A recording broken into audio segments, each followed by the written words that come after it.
Good morning, guys. I had some stuff come in and I don't think I've ever done it. So what I'm going to do this morning is I am going to try and film a spa treatment and we'll see how that goes. It's kind of hard with the stuff I've got. It's really hard to do a heads up, but what we're going to do is we'll just go ahead and we'll do this one. We will do the, this is the Emerson design. This is the 0620 by ZT. Let's do a spine whack. So I saw a guy that was doing a spine whack test, and he got like all of his ZTs to fail. He did it on a roll of tape, I think he did it on Scotch tape. Not Scotch tape. I'm sorry, masking tape. If you do this, ladies and gentlemen, not do it this way, you'll go to the hospital.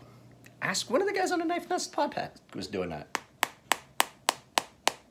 I'm not touching the lock bar. That will disrupt your... I'm hitting that pretty hard. Whole thing is spine whack test. I don't necessarily think it's much of a thing, but give me a couple minutes to set this up. You guys listen to some music, and yes, I do turn the volume down, so that one guy that keeps talking about his dog going nuts, it's at 10%. I'm not turning the volume down on that music anymore. So, hang on a second. I'm gonna get everything set up, and we're gonna tear this apart and do a quick spa treatment.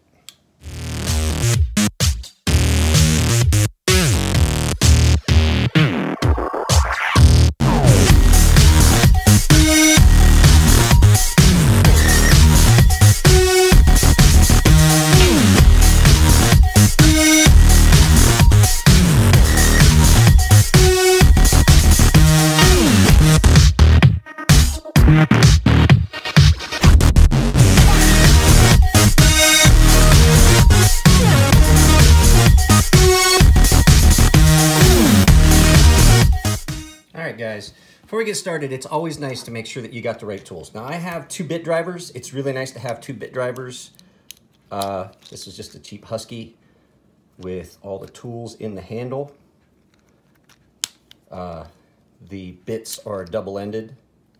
This is nice. You can order them. This is a Greg Berger. Now the reason this pivot has got a little bit different. Not a Torx. So the first thing we're gonna do is we're gonna get this pivot nut off, and then we'll start getting this all the rest of the way apart. So let me I was checking to see I didn't need to take the pocket clip off. We'll see. We may have to. I think we're gonna have to. I didn't account for the thickness of the bolt hitting up against, or nut, the screw hitting up against the pocket clip. So let's go ahead and get this pocket clip off. Always, I go off screen because I put my bowl over here. Always have something to catch your parts in. So this is a T6. On these pocket clip screws. And let's see. Get that last one off. Put that in there. Now, yeah, all right, let's see. Now we can go ahead and get this broken apart. Luckily, this isn't one of the ZTs with the,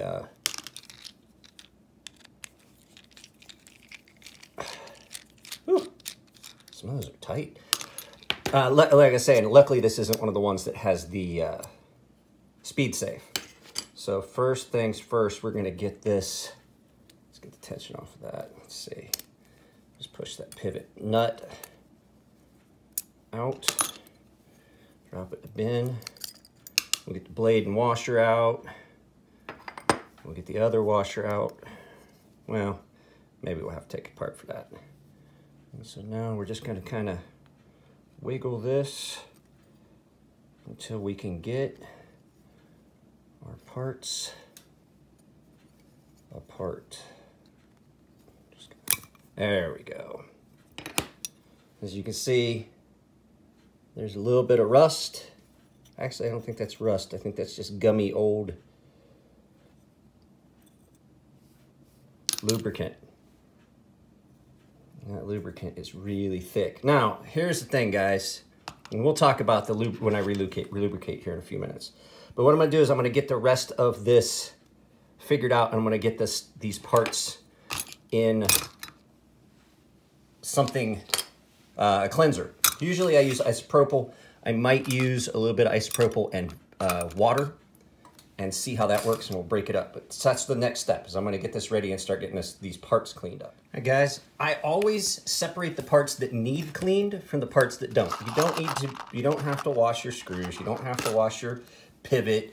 You can wipe your pivot down. This really is not dirty at all when you really think about it. So, first step is I put all the parts in that need cleaned, and then we're gonna grab our cleaner, which I'm gonna use isopropyl. So hang on just a second, we'll get that set up. All right, guys, there's a lot of ways you can clean this. I went to go get this because I wanted to tell you, I would not recommend, now this would be fine for this knife. I would not use these gun solvents, things like that, on something that had Teflon washers, things like that. These are a little bit stronger. I have this, I use this for cleaning my guns after I shoot. It would work for this knife, but we're not gonna use that. What we're gonna use is 91% isopropyl alcohol. Now, I like using the 95% because it allows me to have something that's really gonna cut the grease. You can use soap and water, but if you use soap and water, I would always recommend after to then go back and hit it with some isopropyl just to make sure that you've done and got all the water and moisture off. So we're just gonna hit these up real quick. It's just the preliminary cleaning. We're gonna see how much of this stuff we can get off. Now this is an Elmax blade, so I don't think much of that is rust. I think a lot of that is just old. It might be a little bit of rust, but I think that's more along the lines of something that got on here that varnished up. And we're gonna see it start to come off as we scrub a little. Soap and water works. I just don't like running the risk of adding water to the mix. Let's see here.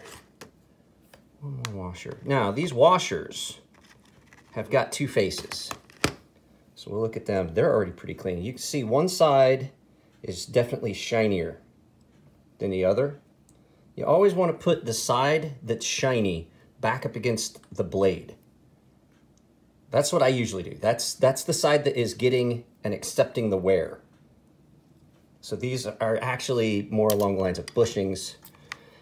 Your isopropyl will evaporate as you're doing this, so keep that in mind. And I just cleaned everything real quick once. And then I hit these areas again. You can see some of this is just not going to clean up as well as, you know, as if it was new. But we'll get it pretty clean. We're just going to clean all the little socketed areas, all the little milled areas.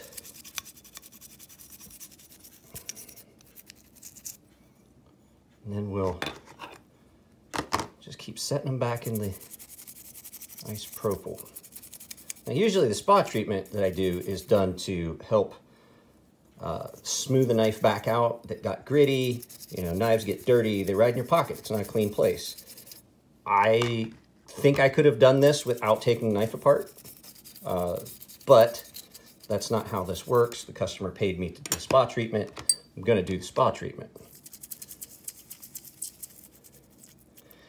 When you do this, your detent hole, use a brush or something that you can get down in that detent hole. Get that good and clean too, because stuff can build up in that detent ball, or in that detent hole that the ball picks up along its travels down the detent track and cause you problems in the future. So we can see there was a lot of gunk in this knife because there's a lot in that isopropyl. So what we're gonna do is sew this stuff back in the isopropyl, put a little bit more on it, just let it soak for a few minutes. Washers, you can get away. Now I do this before. I will do this before the full clean before sharpening, because you don't want to run the risk of damaging your edge. And then we're just gonna be real careful with sharpening to prevent too much grit getting back down in. And you do that, I will just tape when I sharpen. I'll just put tape around the pivot area to keep any of the gunk from my water stones getting down in. I'm usually pretty good about not getting too much grit down in the pivot. Oh. I didn't mean to do that. I meant that to go back down in the bowl. So, as opposed to if I was doing a refinish on this knife, I don't have to take off all the hardware. I really don't. I've cleaned all the important surfaces. We'll set that back down in the isopropyl. The next step is we're gonna get some paper towels. We're gonna clean this all up and then get ready for some reassemble after it dries. So let's lay out some paper towels. We're gonna do one quick thing though, which is dump off this isopropyl. Carefully not to lose any of your parts into your sink if you're doing it in your sink, which I currently am. We're gonna give it a quick rinse. If you do much spa treatment, you're gonna go through a lot of isopropyl alcohol. But like I said, you can get away with using soap and water as long, depending on the steel. I would definitely not recommend doing it on M4, a high carbon steel. Definitely do not use soap and water on those types of blades. With the LMAX, pretty safe. Let's set all this over here. This knife definitely needs sharpened. I can feel it's got a horrible burr on that side right there. You can actually hear it.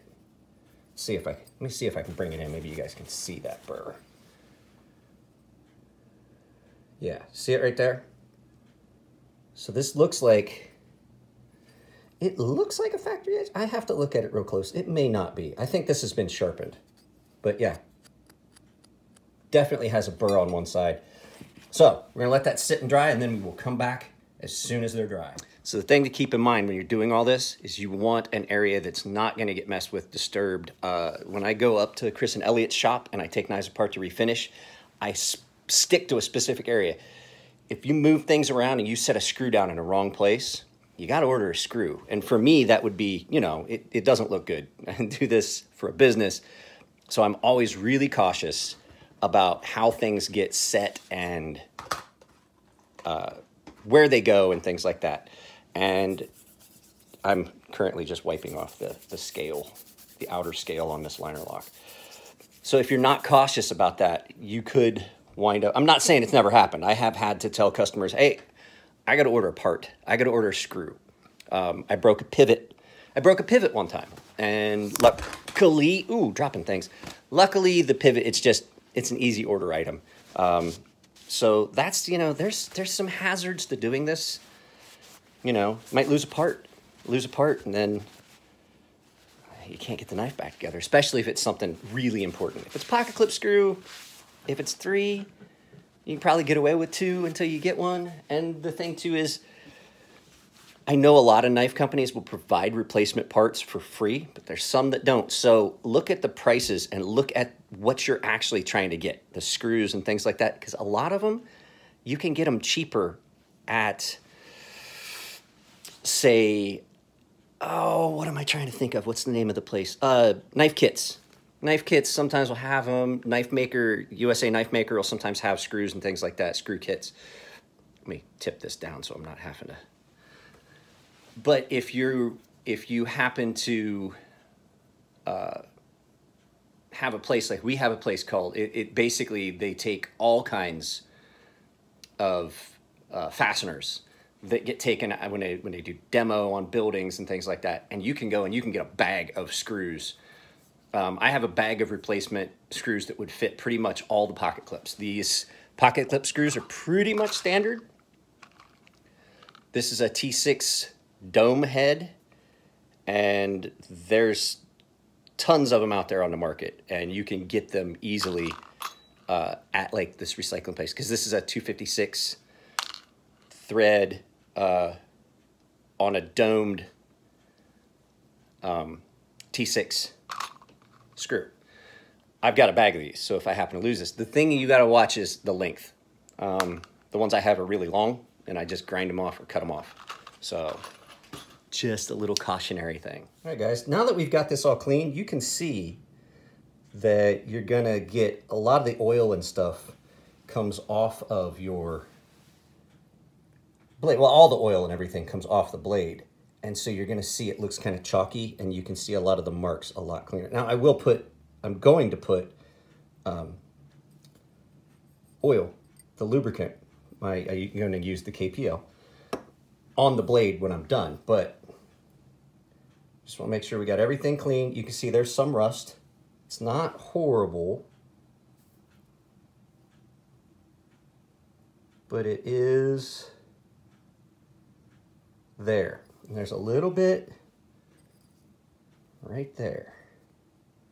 Not much, just a tiny, tiny little bit. So we're gonna do now, got all our parts, got everything ready to go. We're gonna start putting this knife back together. So we're just gonna do a quick wipe down again, just to make sure there's no residue.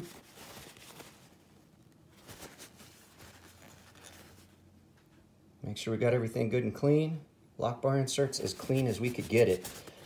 Now I think that is just a little bit of rust. There's a little bit of alcohol left, just seeping out of some of those spots. So, first things first, I'm gonna put my washers back. As soon as I put, let me get the, first thing first, we're gonna put our pivot through. We'll wipe it off, make sure there's no grit, no residual grit sitting there. So we got that. I'm gonna put one of our washers, shiny side up, and then we're going to put just a drop of the knife pivot lube. Oh, that's more than I needed. Let's pick some, that's too much. Clean some of that up. Way more, that's all I would have needed for the entire knife. Put a little bit on the face of the detent ball. Pivot back in. Plenty of lube on this right now. Let's see. That's still too much. Still too much. Just a tiny, tiny, tiny amount. Like that right there. That's all you need. Put our blade back on. Put the next washer on.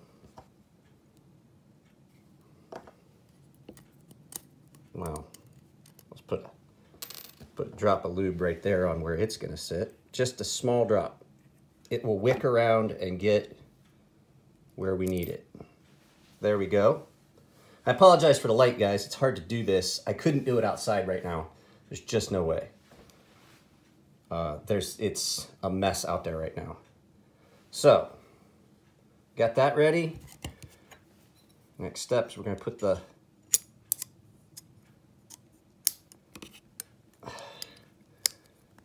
upper liner on.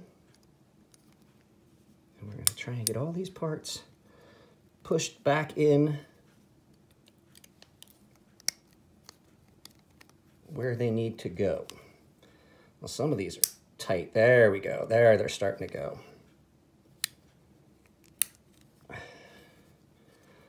Now that we've got that. Wow, this is really tight. Sometimes you need to tap. Give it a little tap.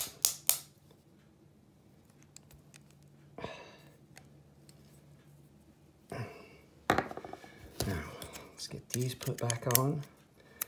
This will help tighten everything back down. We're going to take the tension off of that pivot. The first thing we're going to do is we're going to put one screw here.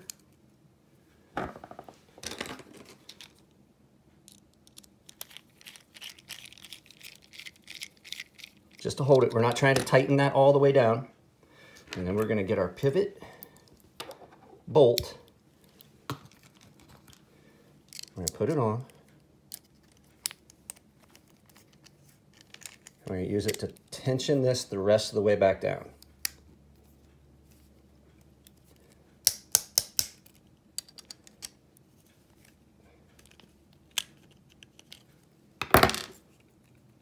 Now, we still have got a gap there. So let's take the pivot back out. Give me just a second. Sorry, guys. There was somebody at the door. Let's get this out of the direct light. We'll come back over here. So let's give this a quick, let me see. There it went. Wow, that was tight. Okay, so now we've got that all the way. I took the pivot nut back off to give it a little room for me to get back on that. Now, let's take a look. It's still really tight though. So I believe there's no blade play. Might need to just take just a little bit of tightness. Let's make sure. So what you do is you just keep playing with it. You're going to crank it down and you're just going to keep playing with it until it no longer has blade play and the action is fairly smooth. Now this is,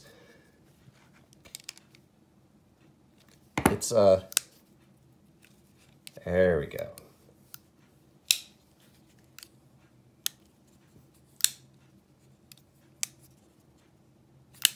There we go. No blade play, pivot's nice and tight. I will put a little bit of Loctite on that when I'm done. So now we've got it all back together. We want to put the rest of our screws back in. It's nice to have two drivers because I can have two different sizes.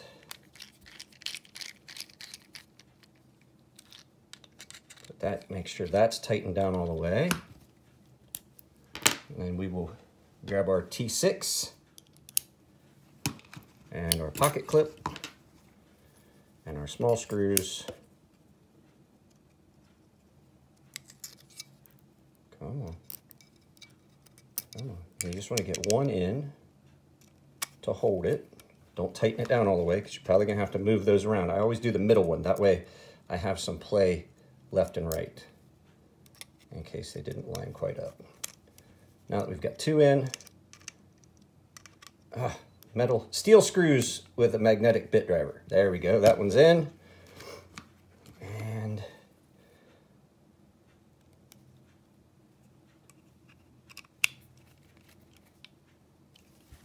there we go, guys.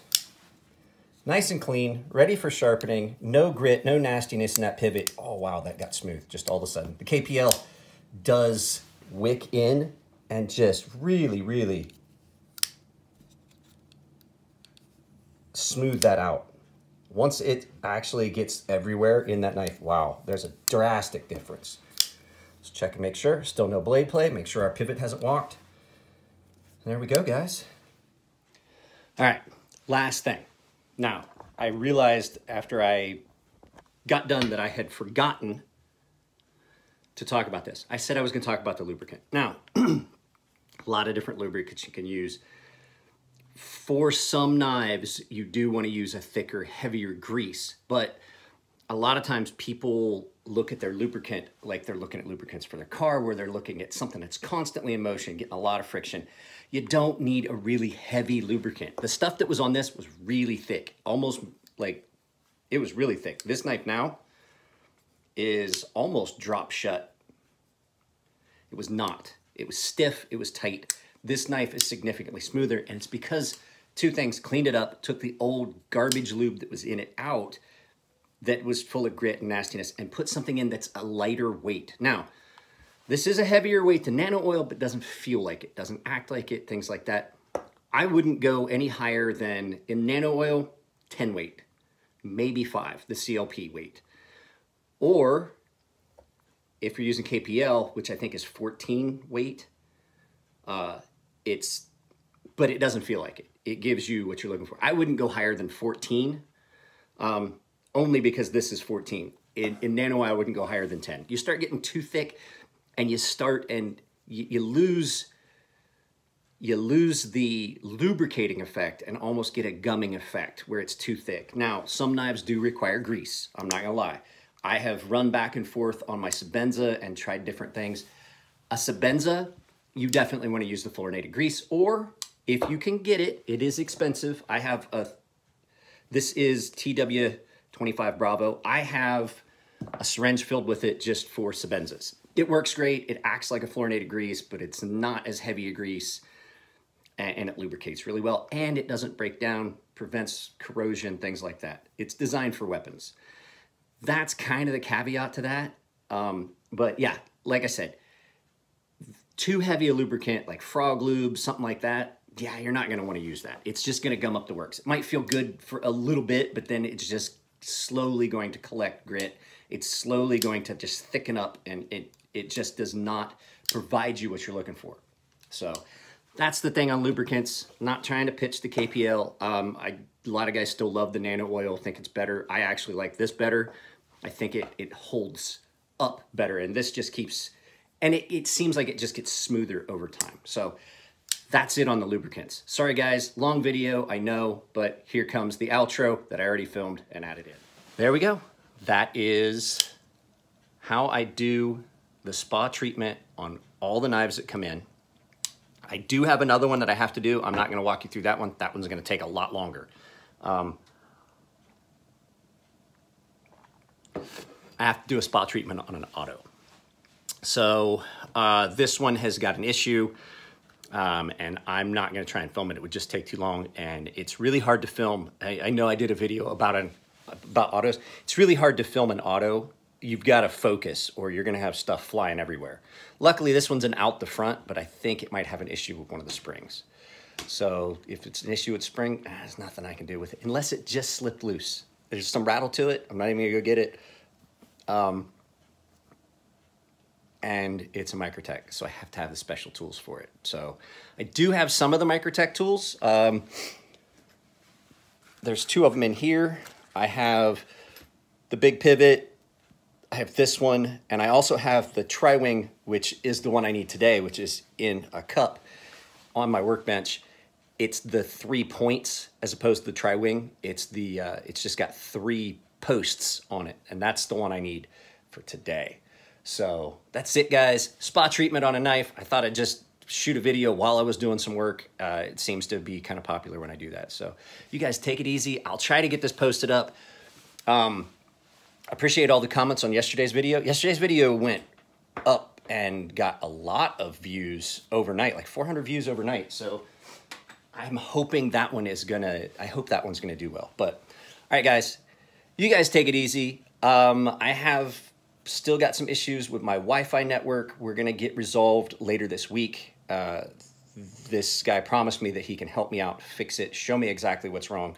And we're gonna modify some settings on my router. The new router's coming. There's an issue with this router. So we're gonna give AT&T another chance to rectify the situation, provide me with a good router that doesn't have the 5 gigahertz antenna on the last 2 has not worked properly. So I can't connect. And then everything's all connecting, trying to connect to that 2.4 gigahertz side of the network. And I want something I have control. I can turn off the antenna. If one of them's not working right, I can turn it off. I can split it, things like that. So, all right, guys, yeah, that's it. Thanks for hanging out, and I'll see you next time. Take it easy.